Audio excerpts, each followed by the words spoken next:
करुणा सिंधु दीनबंधु जगतपते गोपेश गोपिका कांत राधा कांत नमोस्तुते। तप्त कांचन गौरांगी राधे वृंदावनेश्वरी वृषभानुसुते देवी प्रणमामि हरिप्रिये। पञ्चाकल्पतरुभ्यश्च कृपा सिन्धुभ्यैव च पतितानां पावनेभ्यो वैष्णवेभ्यो नमो नमः। श्रीकृष्ण चैतन्य प्रभु नित्यानंद श्री अद्वैत गदाधर श्रीवासादि गौर भक्त वृंद। हरे कृष्ण कृष्ण कृष्ण हरे हरे, हरे राम राम राम हरे हरे।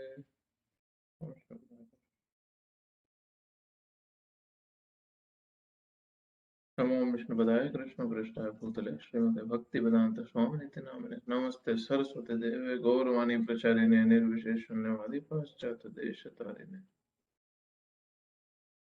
हरे कृष्ण। क्विक रिकैप, हम 17 चैप्टर में हैं भगवत गीता के। तो जहाँ पे चैप्टर का नाम है श्रद्धा का विभाजन, डिविजन्स ऑफ फेथ।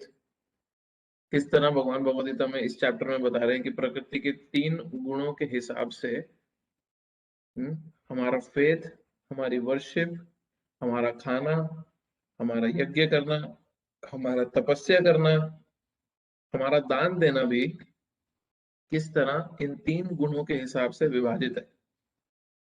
तो हमने डिटेल में कर लिए थे सारे एस्पेक्ट्स कंप्लीट। अभी हम फाइनल कंक्लूसिव जो आखिरी के 5-6 श्लोक हैं उस पे थे जो हमने चैप्टर खत्म करना था। तो आज चैप्टर खत्म हो जाएगा ये, और फिर नेक्स्ट क्लास से हम 18 चैप्टर जो आखिरी चैप्टर है भगवद गीता का स्टार्ट करेंगे।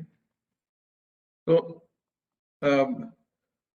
भगवान ने बताया कि किस तरह जो हमारा फेथ है, जो हमारी श्रद्धा है, या जो हमारी पूजा अर्चना की विधि है, वो अगर कोई शास्त्र के आधार पे नहीं कर रहा, अगर कोई शास्त्र के आधार पे नहीं कर रहा, तो वो मोड ऑफ इग्नोरेंस, तमोगुण के हिसाब से पालन कर रहा है उसका। तो हमने मोड ऑफ अपने हमने खाने का भी देखा था बहुत डिटेल में, मैं पूरा डिटेल में तो नहीं जाऊंगा कि किस तरह तो इसके सेक्शंस में बता देता हूँ, इनकेस आपने नोट करने हो या नोट ना करे हो इस चैप्टर का डिवीजन कैसा है।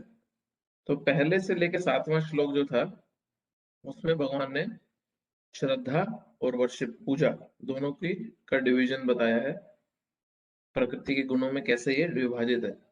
फिर 8वें से 10वें में भगवान ने हमारा जो खाना है, हमारे खाने के जो तरीके हैं, हमारे जो फूड हैबिट्स हैं, वो किस तरह से इन 3 गुणों में विभाजित है, सत्वगुण, रजोगुण और तमोगुण में, वो भगवान ने एक्सप्लेन किया।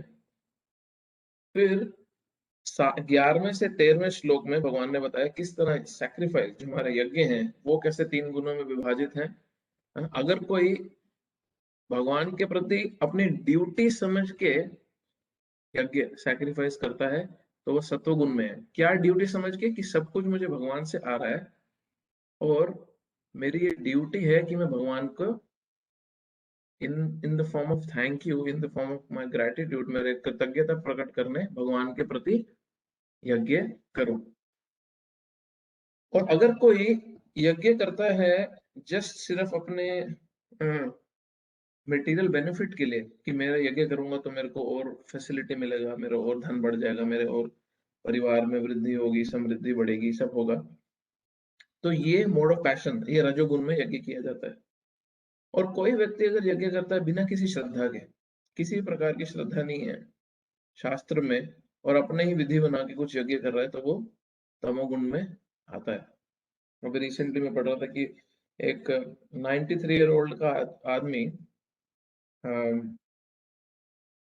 उसको कोविड पॉजिटिव हुआ, हॉस्पिटल में था वो, आई थिंक यूके में या कहीं पे तो था वो, जर्मनी, आई डोंट नो कहाँ पे। और वो व्यक्ति नास्तिक था पहले। उसको जब कोविड हुआ वो हॉस्पिटल गया, तो वहां पे उसका थोड़ा सा श्रद्धा आने लगा भगवान में, और मतलब उसको थोड़ा डर जब बैठ गया मन में कि भैया शायद कुछ तो हायर पावर है, मौत मेरे सामने खड़ी है। तो वो हॉस्पिटल में 2 या 3 दिन आई थिंक हॉस्पिटल में आईसीयू में रहा होगा, जहाँ पे उसको हॉस्पिटल ने ऑक्सीजन का सप्लाई प्रोवाइड किया। अब जब हॉस्पिटल से डिस्चार्ज होने की इसकी बारी आई, तो हॉस्पिटल वालों ने उसके सामने एक बड़ा सा 1000 पाउंड का एक बिल थमा दिया उसके हाथ में कि अब ये बिल तुम पे करो। तुमने इतने दिन यहाँ पे रहे हो। तो वो व्यक्ति खुश तो था कि अभी वो रिकवर हो गया, बट वो रोने लगा।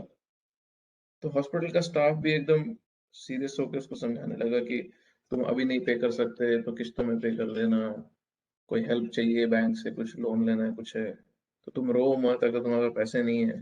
तो वो व्यक्ति बोला कि पैसे की टेंशन नहीं है, मेरे पास पैसे तो इतने हैं कि मैं 10 लोगों का भी पे कर सकता हूँ, पैसे तो मैं तुम्हें सारे दे दूंगा। मैं रो इसलिए रहा हूँ कि मैं 93 साल का हूँ, मैं 93 ईयर ओल्ड का हूँ, और आज तक मैंने फ्री में ऑक्सीजन भगवान से ली और कभी अपनी कृतज्ञता प्रकट नहीं करी। कभी उन्होंने मुझसे चार्ज नहीं किया, कभी उन्होंने मुझसे पैसे नहीं मांगे। और यहाँ मैं सिर्फ 2-3 दिन तुम्हारी ऑक्सीजन ले रहा हूँ, तुम मुझसे चार्ज कर रहे हो, तो मैं तुम्हारी गलती नहीं ठहरा रहा, बट मैं अपनी गलती ये ठहरा रहा हूँ कि जिससे मैंने पूरा जीवन सारी सुविधाएं ली, उसके प्रति तो मैंने कुछ किया ही नहीं कभी। हाँ, तो ये उसके लिए आई ओपनर था उस व्यक्ति के लिए। तो ये जो ड्यूटी, हमारी ड्यूटी समझ के जब हम भगवान की भक्ति करते हैं, हमारा ड्यूटी समझ के जब हम भगवान की सेवा में लगते हैं, तो ये सत्व गुण में है, ये तीनों गुणों में हाईएस्ट अंडरस्टैंडिंग है कि हमें इतना कुछ भगवान से मिल रहा है, मेरी जिम्मेदारी है कि मैं उनकी भक्ति करूं, उनको अपनी कृतज्ञता प्रकट करूं। तो ये 11 से 13वें नंबर तक में है यज्ञ 3 गुणों में। फिर 14 से 19वें श्लोक में है तपस्या, प्रकृति के 3 गुणों में। हाँ, किस तरह उसमें फिर कृष्ण एक्सप्लेन करते हैं कि शरीर से, वाणी से और मन से तपस्या की जाती है, और कैसे कैसे उसका सतोगुण, रजोगुण और तमोगुण में डिवीजन है। फिर 20 से लेके 22वां श्लोक वो है दान, इन 3 गुणों में। हम बहुत बारी दान देते समय सोचते भी नहीं है कि किसको दान जा रहा है, ये दान का रिजल्ट क्या होगा। कोई सड़क पे मांगने आया भगवे कपड़े पहन के, हमने फटाफट दान दे दिया। कोई, मैं एक बार अपनी सिस्टर के साथ जा रहा था, अपनी बड़ी कजन सिस्टर के साथ हम, और रेड लाइट पे हमारे को एक बंदा आया, उसके हाथ में सांप था। और उनका टेक्निक होता है, सांप से वैसे ही लोग डरते हैं। तो उसने सांप उसके हाथ में था, और उसने बोला मेरी सिस्टर को कि तुम्हारी जे तुम्हारे पर्स में जो सबसे बड़ा नोट है, हम्म, वो तुम निकालो और सांप को टच करके तुम वापस ले लेना, तो उससे तुम्हारे तुम्हारे पैसा बढ़ जाएंगे। तुम्हारे को, तो ये कम से कम भी, तो कम से कम 17-18 साल पहले की बात होगी, 17 साल पहले की बात है। और मैं गाड़ी चला रहा था, वो मेरी सिस्टर साथ में बैठी थी। तो ये जैसे ही उसने, लकीली उसकी जेब में सिर्फ $50 का, सबसे $50 का सबसे बड़ा नोट था, उसने $50 का नोट निकाल के जैसे ही सांप को छुआ, उतने में उस बंदे ने हाथ से नोट ले लिया। और उसने बोला, वो उसकी बात एकदम चेंज कर दी, और उसने बोला अब ये तुम्हारा दान हो गया, अब तुमने ये दान दे दिया, सर्प देवता को दान दे दिया, अब ये। तो मेरी सिस्टर ने, मैंने भी गुस्सा किया, नहीं तो पैसे वापस कर। तो वो व्यक्ति सामने से डराने लगा कि तुम्हारे पति को ये हो जाएगा, वो हो जाएगा। तो मेरी सिस्टर फिर फिर बोली, नहीं नहीं नहीं नहीं, ये हमारी तरफ से दान है, तुम रख लो, ये तुम रख लो, रख लो, रख लो। तो हम, अब ये तो उसका, ये तो चलो ऐसा सिचुएशन हुआ जहाँ पे वो दान देना भी नहीं चाहती थी, बट बहुत बारी लोग सोचते भी नहीं है दान कहाँ पे जा रहा है। वो व्यक्ति वो पैसे का क्या करेगा, वो शराब पिएगा, नशा करेगा किसी प्रकार का, और क्या करेगा ज्यादा से ज्यादा। तो हम बहुत बारी दान तो दे देते हैं, बट हम ये नहीं सोचते कि वो दान जा कहाँ रहा है, वो दान से किसी का बेनिफिट किस प्रकार से हो रहा है। तो इसलिए लोग बहुत केयरफुल रहते हैं कि उनकी डोनेशन किस इंस्टीट्यूशन को जा रही है, उनकी डोनेशन किस पर्पस के लिए इस्तेमाल होगी, उनका जो दान अभी जैसे काफ़ी ज़्यादा ऑक्सीजन के लिए लोग हेल्प कर रहे हैं, तो लोगों के मन में चिंता भी है कि ये मेरा पैसा दिया हुआ इस्तेमाल होगा भी कि नहीं होगा? ये मेरा पैसा दिया हुआ कहीं किसी की जेब तो नहीं भर रहा? तो ये एंग्ज़ायटी रहती है और ये अच्छी एंग्ज़ायटी है, मन में रहनी चाहिए, क्योंकि दान देते समय हमारे को हमारी रिसर्च करनी चाहिए कि ये व्यक्ति का पैसा कहाँ इस्तेमाल होगा। तो भगवद गीता बड़े अच्छे से एक्सप्लेन करती है कि सबसे हाईएस्ट क्वालिटी का दान कहाँ पे देना है? सबसे उच्च कोटि का दान वहां देना है जहां पे उस पैसे का इस्तेमाल करके भगवान की शिक्षा लोगों तक पहुंचाई जाए, ताकि उनकी परमानेंट प्रॉब्लम सॉल्व हो। अभी एक वायरस आया है, 1 साल 2 साल 3 साल धमाल करेगा, पूरे बहुत लोगों की नौकरी जाएगी, तबीयत खराब होगी, कहीं की डेथ भी होगी, काफी डिस्टरबेंस क्रिएट करेगा, और फिर ये वायरस को कंट्रोल में कर दिया जाएगा और ये चला जाएगा। फिर कुछ समय बाद दूसरी कोई बीमारी आएगी। हम्म अभी वायरस का अभी अभी कोरोना वायरस का प्रॉब्लम खत्म नहीं हुआ इंडिया में, तो अब एक ब्लैक फंगस 7 साल से खड़ा हो गया प्रॉब्लम। काफी ज्यादा इंडिया में भी पेशेंट उसके आ रहे हैं। तो ये ऑन एंड ऑन चलता रहेगा। तो हमारे को हमारी रिसोर्सेज, हमारा जो धन है, हमारी संपत्ति, उस जगह पे इस्तेमाल करनी है जो इस पूरे के पूरे जंजाल से परमानेंटली निकालने की विधि बताए, परमानेंटली इस पूरे के पूरे चक्कर से बाहर निकालने का एजुकेशन दे। हाँ, तो जैसे बताया जाता है कि भूखे को खाना खिला दो और कल फिर भूखा, हफ्ते बाद हफ्ता खिला दो तो वो फिर भूखा।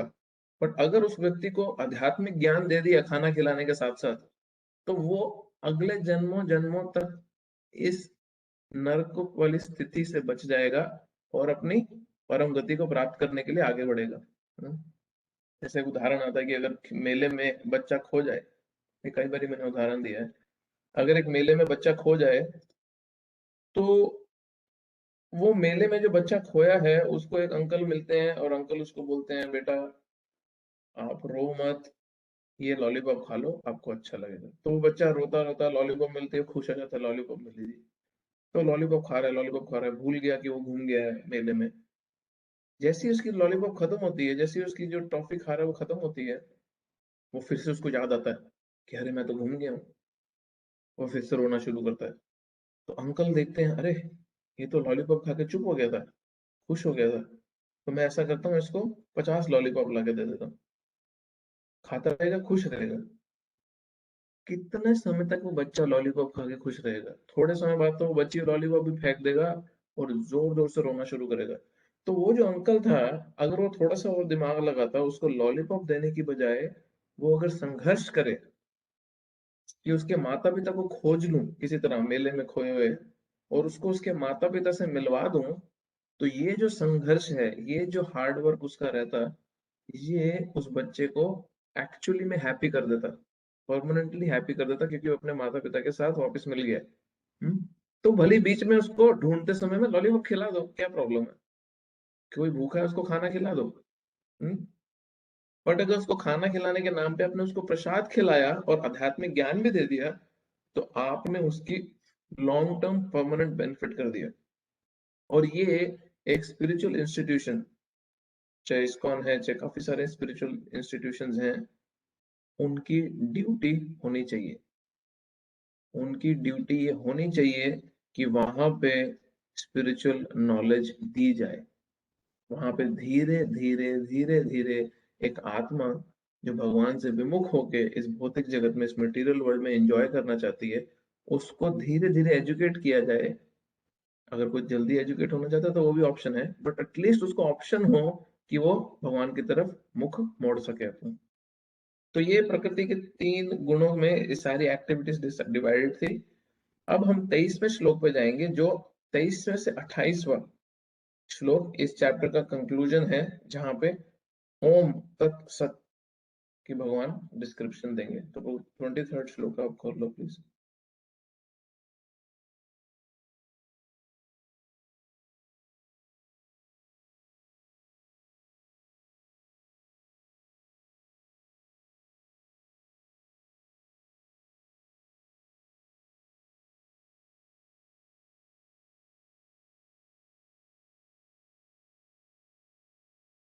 हो गया ना? हाँ। ओम तत्सत इति निर्देशो ब्राह्मणास्त्रिविधा स्मृतः ब्राह्मणास्तेन वेदश्च यज्ञश्च विहितः पुरा। सृष्टि के आदिकाल से ओम तत्सत ये तीन शब्द परम ब्रह्म को सूचित करने के लिए प्रयुक्त किए जाते हैं। यह तीनों सांकेतिक अभिव्यक्तियों ब्राह्मणों द्वारा वैदिक मंत्रों का उच्चारण करते समय तथा ब्रह्म को संतुष्ट करने के लिए यज्ञों के समय प्रयुक्त होती है। अब ये ओम तत्सत क्या है? ये सिंबॉलिक रिप्रेजेंटेशन है परम ब्रह्म का, भगवान का। ये भगवान का को सिंबलाइज करता है, उनका रिप्रेजेंटेशन है, हाँ? उनकी सांकेतिक अभिव्यक्ति है, हाँ? तात्पर्य पढ़ते हैं। ये बताया जा चुका है कि तपस्या, यज्ञ, दान तथा भोजन के तीन तीन भेद हैं, सात्विक, रजस तथा तमस। लेकिन चाहे ये उत्तम हो, मध्यम हो या निम्न हो, ये सभी बद्ध तथा भौतिक गुणों से कलुषित हैं। किंतु जब ये ब्रह्म ओम तत्सत को लक्ष्य करके किए जाते हैं तो आध्यात्मिक उन्नति से के साधन बन जाते हैं। Very important point. हमने ये देख लिया कि रजोगुण, उस नीचे तमोगुण और सब में ये तीनों चीजों का विभाजन है। तो ऐसा नहीं है कि सत्व गुण से बेटर कुछ नहीं है। सत्व गुण सिर्फ प्रकृति के जो मटेरियल मोड्स हैं, जो मटेरियल नेचर में, भौतिक नेचर में जो जो डिवीजन है उसमें हाईएस्ट है सत्व गुण। बट सत्व गुण के ऊपर भी एक मोड है जो है स्पिरिचुअल मोड, जिसको शुद्ध सत्व बोला जाता है, हाँ? तो वहां तक पहुंचना बहुत इंपॉर्टेंट है।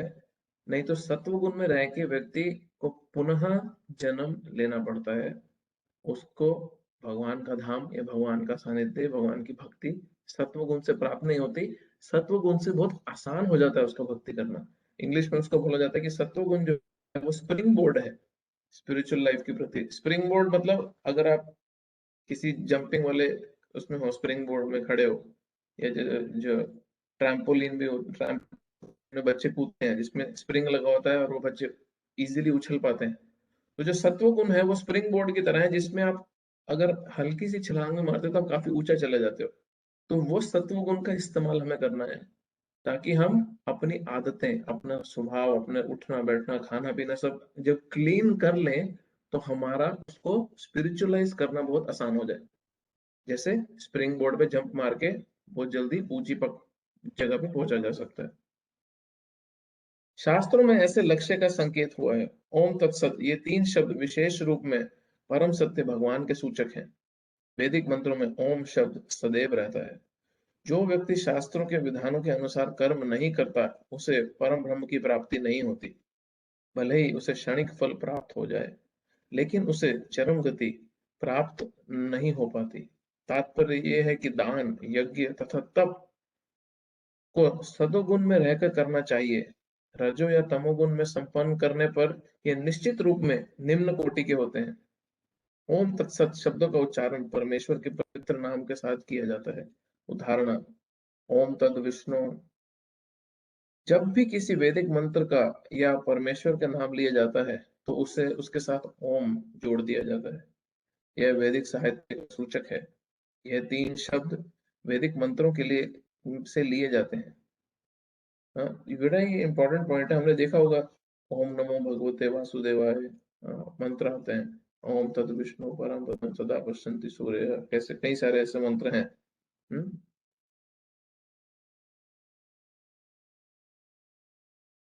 ओम इति एतद् ब्रह्मणो निर्दिष्टम नाम ऋग्वेद प्रथम लक्ष्य का सूचक है। अब ये ओम की डेफिनेशन है। फिर तत्वमासित छांदोग्य उपनिषद, हाँ, छांदोग्य उपनिषद 687 में इसको बताया है।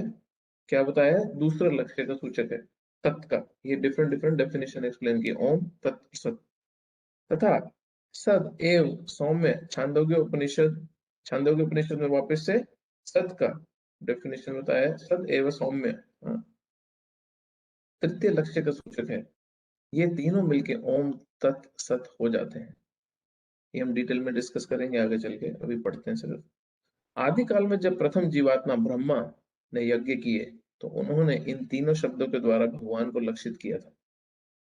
अब ब्रह्मा जी की जब प्रकट हुए भगवान ब्रह्मा जी, भगवान विष्णु, जिनका टेक्निकली उनका नाम है गर्भोदक्षाई विष्णु, उनकी नाभि से जो लोटस निकला, जो स्टेम निकली जिसके ऊपर लोटस है, जो लोटस पे कमल पे ब्रह्मा जी बैठते हैं, हमने टीवी में भी देखा होगा, चाहे फोटो में भी देखा होगा। ब्रह्मा जी का जब प्रकट, जब सृष्टि हुई, जब उनका प्रकट हुए वो, तो ब्रह्मा जी ने देखा कि ये पूरे के पूरे अंधकार में मैं कहाँ पे बैठा हूँ। और ब्रह्मा जी ने जब उस कमल से नीचे उतर के जाके देखा, तो उनको कुछ भी नहीं दिख रहा था, क्योंकि वो गर्भोदक सागर में थे, ओशन में थे। तो वो उस स्टेम से नीचे जाने लगे, और वो कितना समय, शास्त्रों में तो हजारों वर्षों तक नीचे ट्रैवल करे, देखने की इसका सोर्स क्या है।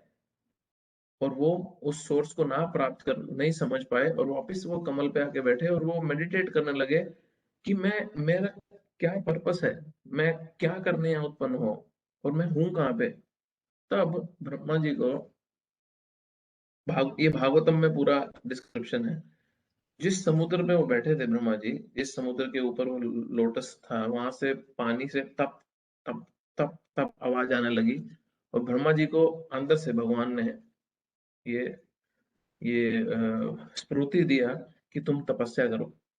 तो वो यहाँ पे लिखा है ना, जब ब्रह्मा जी ने अपना अ, यज्ञ किए, हाँ, जब ब्रह्मा जी ने तब यज्ञ किए, और फिर ब्रह्मा जी के हृदय में भगवान प्रकट होकर उनको पूरा का पूरा ज्ञान दिया कि तुम्हें क्रिएशन, तुम्हें सृष्टि करनी है अभी।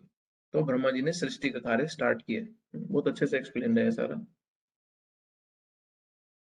ब्रह्मा ने यज्ञ किए, तो उन्हें इन तीनों शब्दों के द्वारा भगवान को लक्षित किया था। अतएव गुरु परंपरा द्वारा उसी सिद्धांत का पालन किया जाता है। अतः इस मंत्र का अत्यधिक महत्व है।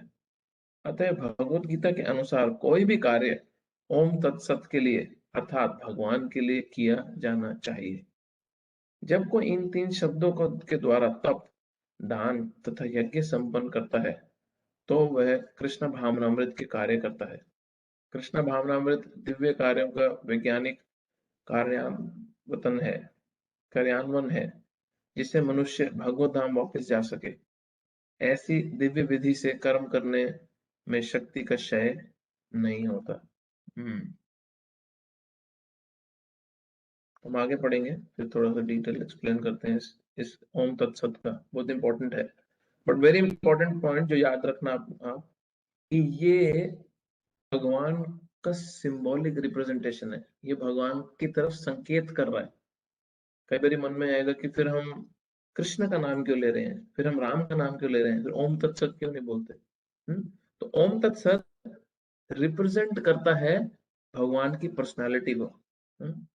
तो हम भगवान स्वयं में इंटरेस्टेड हैं, जिनसे हम एक पर्सनल रिलेशनशिप बनाना चाहते हैं अपना।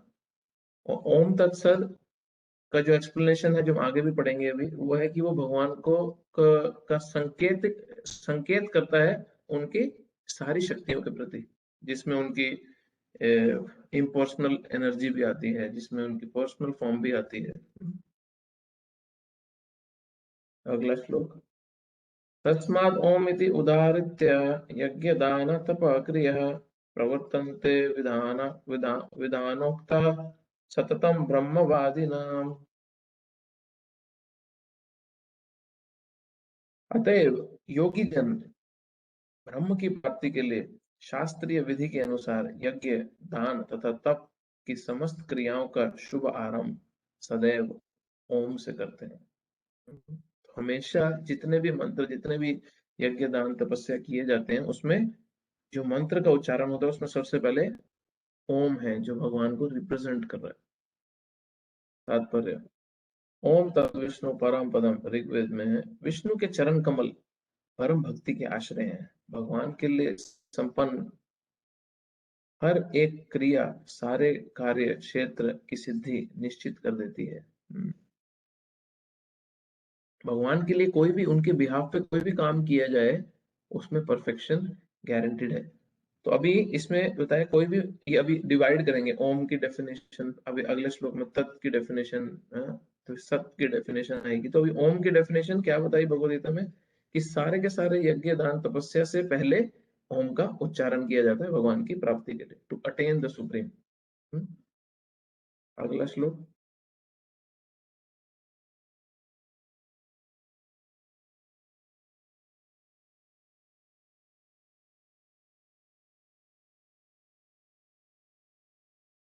तद इति अनभिसंधाय संधाय फलं यज्ञ तप क्रियः दान क्रियाश्च विविधा क्रियन्ते मोक्षकांक्षिभिः।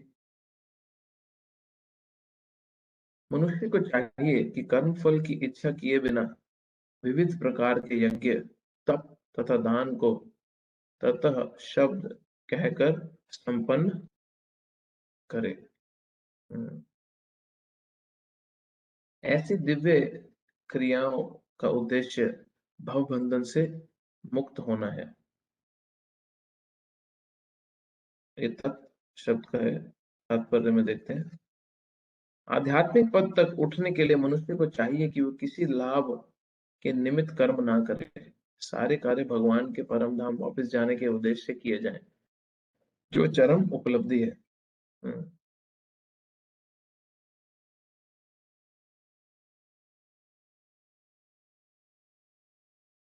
ये इसका डेफिनेशन आप देखो तो पहली लाइन है, मनुष्य को चाहिए कि कर्म फल की इच्छा किए बिना विविध प्रकार से जितने भी हम दान तपस्या यज्ञ आदि पूजा अर्चना कर रहे हैं, उसमें सबसे पहले रिक्वायरमेंट क्या है, उसके रिजल्ट की इच्छा किए बिना।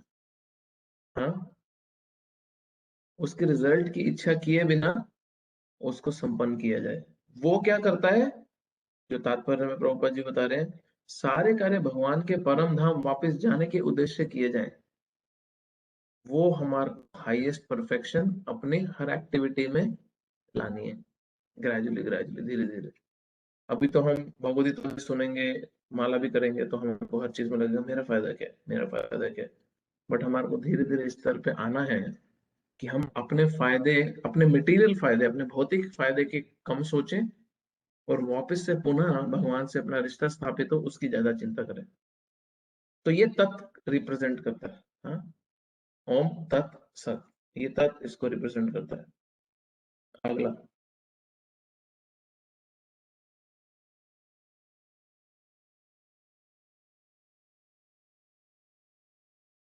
26 और 27वां श्लोक दोनों में।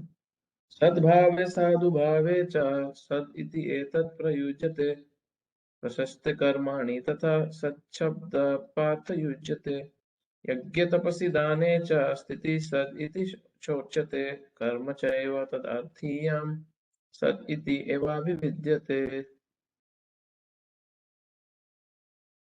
परम सत्य भक्ति में यज्ञ का लक्ष्य है और उसे सत शब्द से अभिहित किया जाता है।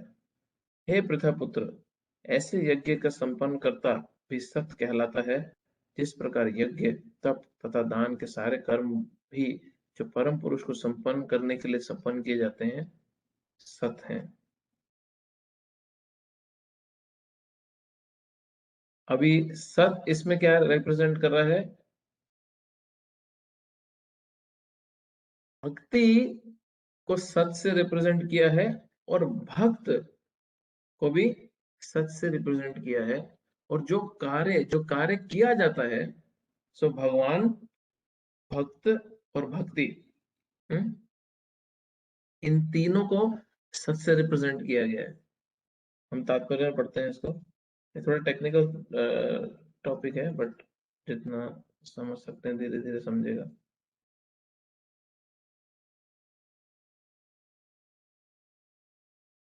प्रशस्त कर्माणि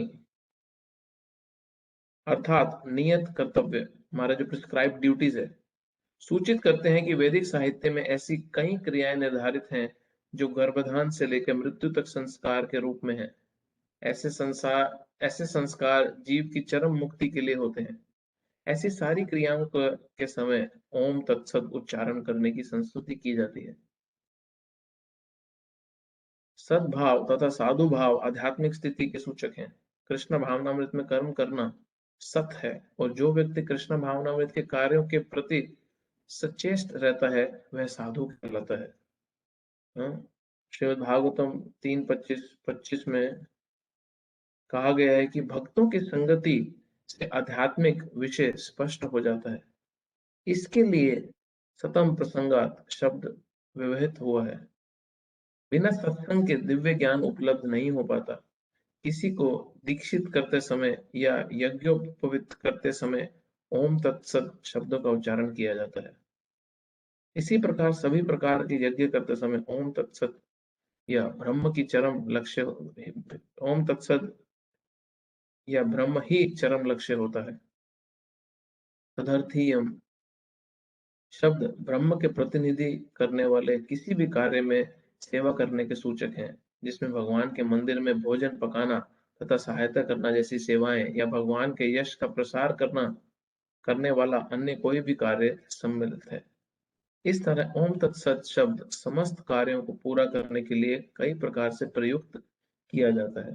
तो बेसिकली इन टोटल इसका सिंपल अंडरस्टैंडिंग ये है कि जितने भी वैदिक मंत्र, जितने भी वैदिक यज्ञ, दान, तपस्या किए जाते हैं शास्त्र के आधार पे, उसमें ओम तत्सत इस्तेमाल किया जाता है।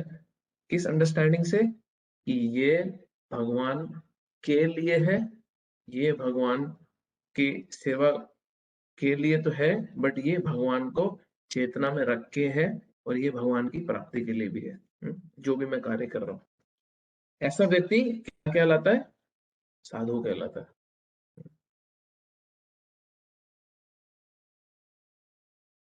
अगला श्लोक।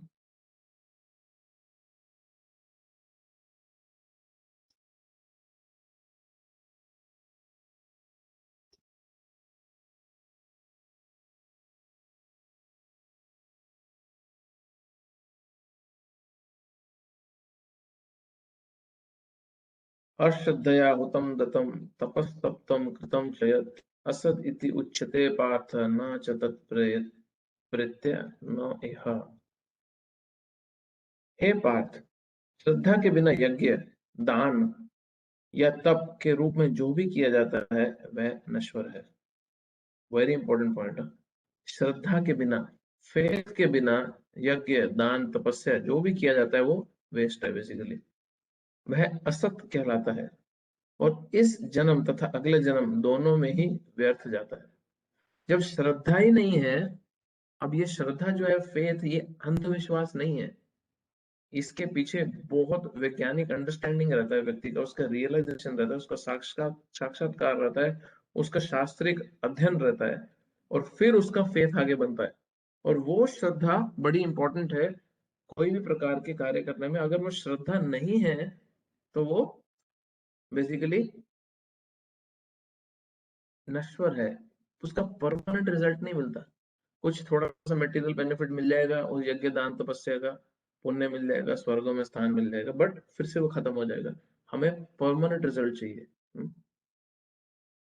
तात्पर्य बहुत अच्छा है इस वाले पॉइंट, इस श्लोक का एक्चुअली में। चाहे यज्ञ दो चाहे यज्ञ हो, दान हो या तप हो, बिना आध्यात्मिक लक्ष्य के व्यर्थ रहता है।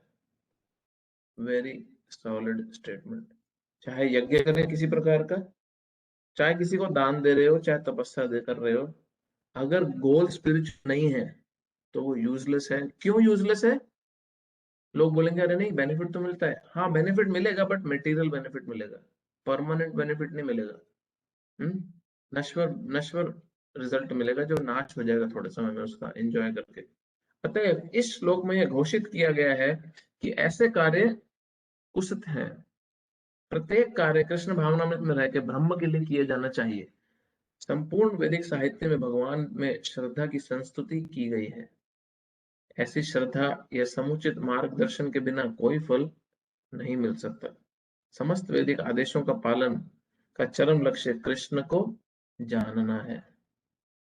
समस्त वैदिक आदेशों का पालन, जितने भी वेदों में आदेश है, उसका हाईएस्ट गोल क्या है? चरम लक्ष्य शब्द इस्तेमाल किया है। उसका फाइनल डेस्टिनेशन क्या है? कृष्ण को जानना। और ये प्रभुपाद जी ऐसे तात्पर्य में नहीं लिख रहे, ये भगवत गीता का खुद का श्लोक है, कृष्ण स्वयं ये बात बोल रहे हैं। वेदेश्च सर्वैर अहम एव वेद्यो वेदांत कृत वेदविद एव चाहम। वेदों में जानने के लिए मैं ही हूं, मैंने ही वेदों की रचना की है, मैं ही वेदों को बेसिकली वेदकृत वेदांत मैं ही वेदों को पूर्ण रूप से जानता भी हूँ, और मैं ही वेदों का सार भी हूँ। तो वेदों में जानने के लिए कृष्ण ही वेदों का फाइनल डेस्टिनेशन है। वेदेश्च सर्वैर अहम वेद्यो, वेद्य जितने भी वेद हैं उसमें हाईएस्ट क्या है? भगवान को जानना। इस सिद्धांत का पालन किए बिना कोई सफल नहीं हो सकता। इसलिए सर्वश्रेष्ठ मार्ग यही है कि मनुष्य प्रारंभ से ही, इसको मार्क कर लें प्लीज, इसलिए सर्वश्रेष्ठ मार्ग यही है कि मनुष्य प्रारंभ से ही किसी प्रमाणिक गुरु के मार्गदर्शन में कृष्ण भावनामृत में कार्य करे। सब प्रकार से सफल होने का यही मार्ग है। मध्य अवस्था में लोग देवताओं, भूतों या कुबेर जैसे यक्षों की पूजा के प्रति आकृष्ट होते हैं। यद्यपि सतोगुण रजोगुण तथा तमोगुण से श्रेष्ठ है, सतोगुण जो है रजो और तमो से श्रेष्ठ है, लेकिन जो व्यक्ति कृष्ण भावनामृत को ग्रहण करता है वह प्रकृति के इन तीनों गुणों को पार कर जाता है। यद्यपि क्रमिक उन्नति की विधि है, किंतु शुद्ध भक्त की संगति से यदि कोई कृष्ण भावनामृत ग्रहण करता है तो सर्वश्रेष्ठ मार्ग है। ये भी प्रभुपाद जी ऐसे नहीं बोल रहे, ये भी भगवद गीता का श्लोक है। सगुणान समतीता ब्रह्म भूयाय कल्पते। अगर कोई भगवान की भक्ति को प्राप्त करता है तो तीनों गुणों से ऊपर चला जाता है। इस अध्याय में इसी की संस्तुति की गई है। इस प्रकार से सफलता पाने के लिए उपयुक्त गुरु प्राप्त करके उसके निर्देशन में प्रशिक्षण प्राप्त करना चाहिए, तभी ब्रह्म में श्रद्धा हो सकती है। जब कालक्रम से यह श्रद्धा परिपक्व होती है तो इसे ईश्वर प्रेम कहते हैं। जब ये जो फेथ है, ये जब इतना डीप हो जाता है, इतना गहरा हो जाता है, तो ये भगवत प्रेम की प्राप्ति कराता है मन। यही प्रेम समस्त जीवों का चरम लक्ष्य है। अतः मनुष्य को चाहिए कि सीधा कृष्ण भावनामृत ग्रहण करे। अब प्रभुपाद जी क्यों बोल रहे हैं कि मनुष्य को चाहिए सीधा कृष्ण भावनामृत ग्रहण करे? कि वो ग्रेजुअली ग्रेजुअली धीरे धीरे तमोगुण से रजोगुण, रजोगुण से सत्वगुण में आने में टाइम वेस्ट ना करे, और फिर सत्वगुण से धीरे धीरे शुद्ध सत्व में आने की वेस्ट ना करे। वो सीधा लिफ्ट पकड़े और सीधा भगवान की भक्ति स्टार्ट करे। धीरे धीरे एक फ्लोर, दूसरा फ्लोर, तीसरा फ्लोर चढ़ के जीवन और हमारा समय वेस्ट करने की जरूरत नहीं है। इस 17वें अध्याय का यही संदेश है। इस प्रकार श्रीमद् भगवद गीता के 17वें अध्याय श्रद्धा के विभाग का भक्ति वेदांत तात्पर्य पूर्ण हुआ। अभी जो हमने ये आखिरी के श्लोक करे हैं, इसमें बड़ा इंटरेस्टिंग है क्या कि 22वें श्लोक तक भगवान ने डिस्क्राइब कर दिया था, ये एक्सप्लेन कर दिया था कि किस तरह हम प्रकृति के 3 गुणों में हमारी पूजा, खाना, दान, तपस्या सब आता है। उसको पहले तो रिकग्नाइज कर लें, उसको पहले समझ लें। और फिर भगवान ने बताया कि किस तरह ये तीनों के तीनों गुण और इसके जो कॉम्बिनेशन है ये डिफेक्टिव है, ये परफेक्ट नहीं है। अब भगवान ने जब ये तीनों गुण बता दिए, अब भगवान ये 23वें श्लोक से ये एक्सप्लेन कर रहे हैं कि इन तीनों गुणों के जो डिफेक्ट हैं इसको रिमूव कैसे किया जाए। ओम तत्सत भगवान को रिप्रेजेंट कर रहा है, जो ओम तत्सत, किस तरह ये सारी के सारी चीजें हम भगवान को सेंटर में रख के उससे हाईएस्ट परफेक्शन कैसे प्राप्त करें, अपना चरम लक्ष्य कैसे प्राप्त करें। तो ये बेसिकली कनेक्शन था पिछले श्लोकों का और इस आखिरी के सेक्शन का, कि हम अपने खाना को, दान तपस्या को प्यूरिफाई कैसे करें। और ये ओम तत्सत किसको इंडिकेट कर रहा है? ये तो क्विकली मैं ओम तत्सत का एक ब्रीफ एक्सप्लेनेशन दोबारा दे देता हूँ, क्योंकि थोड़ा सा टेक्निकल था, समझ नहीं आया होगा चाहे। तो ओम जो विष्णु को रिप्रेजेंट कर रहा है, स्वयं भगवान को, हाँ, ये हर वैदिक मंत्र से पहले इसका उच्चारण किया जाता है, हाँ, जिससे हमें उच्चारण जो जो यज्ञ दान तपस्या कर रहे हैं उसको क्लियर हुए कि ये विष्णु के लिए किया जा रहा है। तत् जो है ये रिप्रेजेंट करता है, ये डिस्क्राइब करता है क्या, कि हमें अपने जो भी हम कार्य कर रहे हैं, जो भी दान तपस्या कर रहे हैं, उसमें उसके रिजल्ट से अटैच नहीं होना, हाँ, हमें उसके उसके रिजल्ट की चिंता ना करते हुए, उसको जो रिजल्ट मिलना है उसको लेके अटैचमेंट ना करते हुए, मुक्ति के प्रति भगवान के साथ अपना रिलेशनशिप, अपना सानिध्य उनके प्राप्त करने में हमारा फोकस रहना चाहिए, हाँ? और ये किसी भी प्रकार के फ्रूटिव एक्टिविटीज, किसी भी प्रकार के कर्मकांडीय एक्टिविटीज से अगेंस्ट अलग होना चाहिए, उसमें उसमें इसमें कंटामिनेशन होना ही नहीं चाहिए बिल्कुल भी। अब जो सत है वो क्या डिस्क्राइब करता है कि किस तरह हम, ओम ने डिस्क्राइब किया भगवान को, तत् ने डिस्क्राइब किया कि हमें अटैच नहीं होना, और सत डिस्क्राइब कर रहा है कि किस तरह हम हर चीज भगवान की सेवा के लिए, उनके प्लेजर के लिए और उनके भक्तों के प्लेजर के लिए करें, हाँ? तो जिसमें क्या है, जो हमने 26 और 27 श्लोक पढ़ा, जिसमें भगवान एब्सोल्यूट ट्रूथ जो परम सत्य है वो भी सत्य है, जो भक्त भगवान की शुद्ध भक्ति कर रहा है वो भी सत्य है, और जो भक्ति है, जो कार्य है, वो भी सत्य है, हाँ? तो ये बेसिकली ओम तत्सत का एक सिंप्लीफाइड अंडरस्टैंडिंग है। और ये सब करने के बाद जो 27वां और 28वां श्लोक है, कि जब हमने सब ये सुन लिया कि ओम तत्सत का पूरा अंडरस्टैंडिंग देख लिया, तो नेचुरली क्या होगा, व्यक्ति को क्या समझेगा, वो जानना चाहेगा कि क्या क्या असत है, अब क्या मुझे नहीं करना, हाँ, क्या मुझे नहीं करना, और मुझे भगवान की प्राप्ति कैसे करनी है। तो ये बेसिकली फिर 28वें श्लोक में, जिसकी किसी भी प्रकार की भगवान की श्रद्धा के बिना जो काम किया जाता है वो अनश्वर है, वो नश्वर है, इम्परमानेंट है, हाँ, भले ही उससे हमारे को कुछ मटेरियल लाभ मिले, बट वो इम्परमानेंट होने के कारण, नश्वर होने के कारण हमें इंटरेस्ट उसमें नहीं है, हमारे को परमानेंट रिजल्ट चाहिए जो भगवान के कनेक्शन में मिलता है। तो आज का टॉपिक थोड़ा सा टेक्निकल था, बट हमारा 17 चैप्टर खत्म हो गया है। नेक्स्ट वीक हम 18th चैप्टर स्टार्ट करेंगे। कोई क्वेश्चन है किसी का? हरे कृष्ण प्रभु। हाँ जी बोलो। प्रभु ये ओम तत्सत का जो उपयोग है ये मायावादी भी में करते हैं, राइट? तो वो इसको किस सेंस में लेते हैं? वो तो खुद को ही ओम मानते हैं, तो उनका उनका तो उनका जो ओम तत्सत का रिप्रेजेंटेशन है, वो तो खुद का ही बोलते हैं कि मैं ही विष्णु हूँ, सिर्फ मुझे उस स्तर को प्राप्त करना है, विष्णु बनने तक के स्तर को। जब मैं विष्णु बनने तक के स्तर को प्राप्त कर जाऊंगा तो मैं ही ओम होऊंगा। एक बार देवानंद स्वामी बता रहे थे कि वो और जगन्नाथपुरी रथ यात्रा में थे, और वहां पे ट्रेडिशन है कि रथ यात्रा शुरू होने से पहले जगन्नाथ, बलदेव और सुभद्रा तीनों के अलग अलग रथ हैं, उन रथ में जाके उनकी तीनों की पहले पूजा होती है रथ यात्रा शुरू होने से पहले, और वो पूजा करते हैं शंकराचार्य मठ के जो लीडर हैं, वो आके पूजा करते हैं। तो महाराज बता रहे थे कि वो देख रहे थे जब ये रथ यात्रा, तो अब ये व्यक्ति तो पूर्ण रूप से मायावादी है, जो अपने को ही भगवान घोषित करता है, हाँ, दंड मात्र ग्रहणे न नर नारायण भवित, संन्यास लेने मात्र से नर जो है वो नारायण बन जाता है।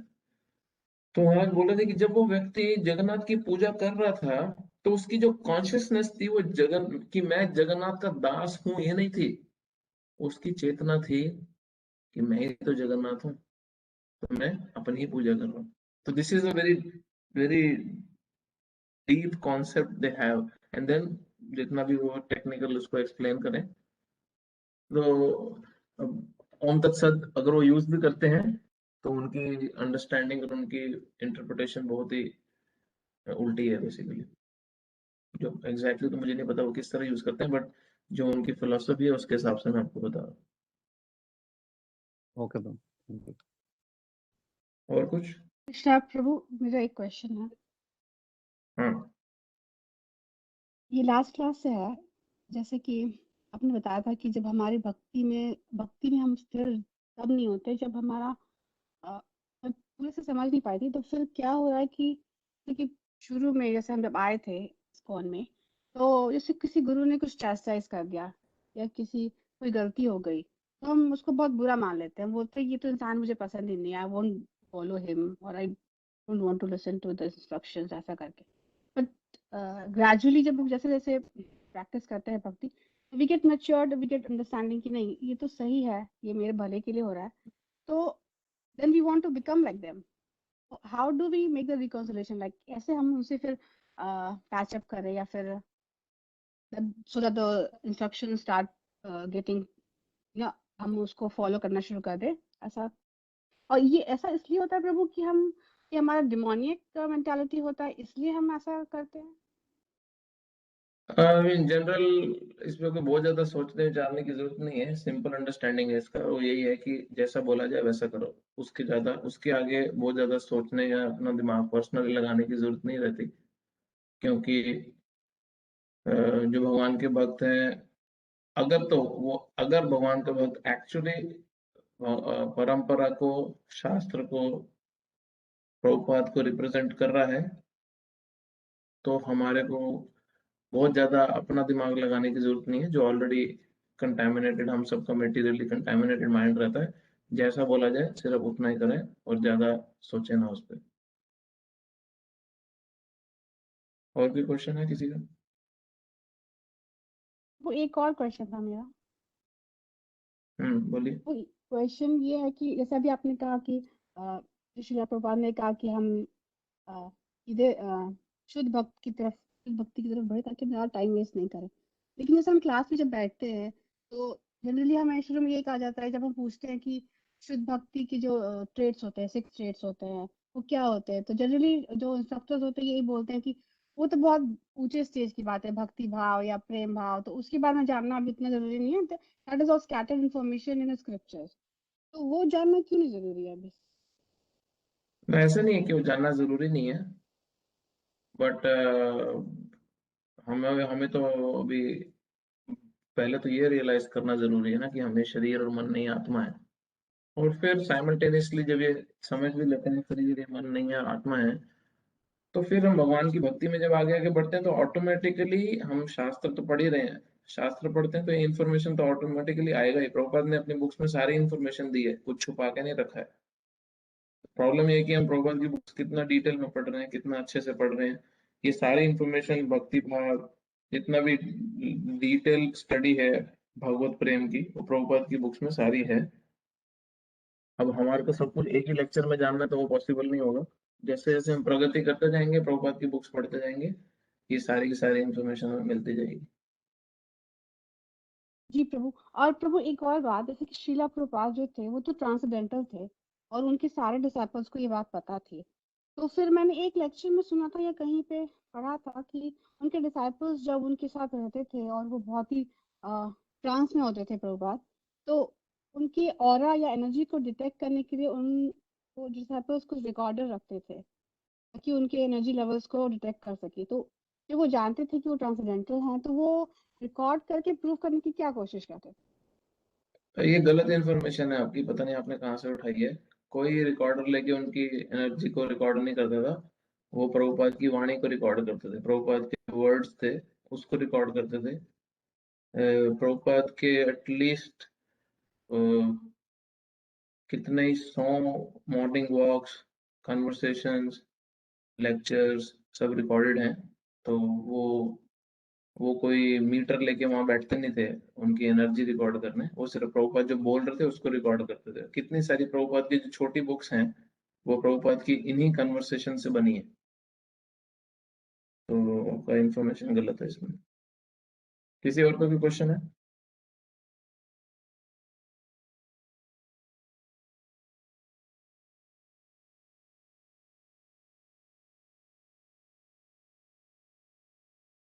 ठीक है, होप आप सबके घर पे सब ठीक हैं, रिलेटिव्स आपके।